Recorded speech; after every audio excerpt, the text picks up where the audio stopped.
Ano naman kaya ang nangyari dito sa depensa ng Los Angeles Lakers? Naramdaman ang frustration nila dito ni LeBron James. Kalaban lang naman dito ng Orlando Magic itong sila Luka Doncic. Natanggal dito ang kanyang angas matapos pagtatrash talkin mga Orlando Magic. Pinaiyak nila ni Paolo Banchero. Kitang-kita dito yung pag-open ng depensa ng Los Angeles Lakers. Kalaban lang naman nila dito ang pang-8 seed sa Eastern Conference na Orlando Magic. Well, naging special din itong mga araw na to para sa mga Orlando Magic fans. Naging emotional itong si Dwight Howard dito nga sa kanyang naging speech. Well, deserve mapasama sa Hall of Famer sa Orlando Magic. Well, back in the game mga pre, umpisay na natin sa first quarter ang pagiging maluwag dito ng Los Angeles Lakers na kung saan sa unang puntos pa lang ng Magic, ang tatlong Lakers player hindi napigilan.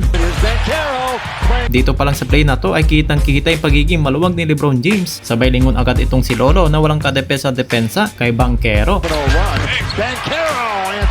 Kahit double team sa ilalim pa ng Lakers ay nakaka-easy 2 points pa rin. Hindi pa makasabay sa depensa ang Lakers sa ginawang ball movement dito ng Orlando Magic sa corner 3 dito ni KCP.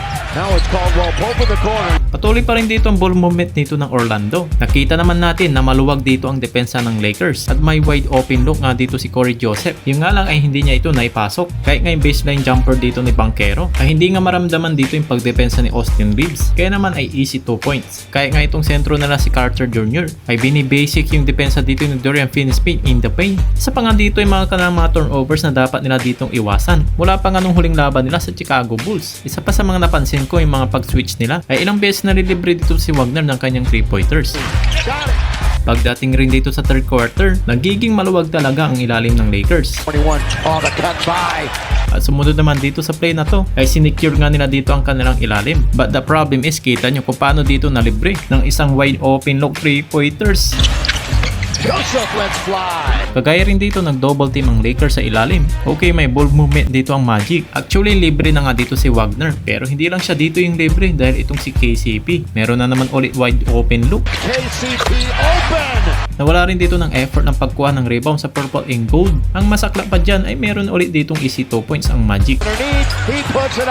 Ilang beses rin talaga dito nakakakuha ng mga rebounds itong mga Orlando Magic players. Sa entry naman dito ng first quarter mga pre, ay kita nyo yung patuloy na pagluwag ng depensa ng Lakers. Here they settle for a triple. Yeah, they get it.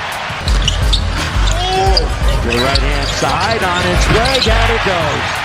Hindi pa rin talaga dito mapigilan kahit nga sa ilalim mga pre. Ay naging malamig ang depensa nga ni Luka at LeBron James. Sobrang basic lang para sa Magic. Parang hindi na dito makapaniwala si LBJ. Well, kahit nga dito mga pre sa huling play natin, tatlong Lakers player in the paint. Wala man nang tumalong para dito sa isang depensa. Panis sila dito kay Banchero.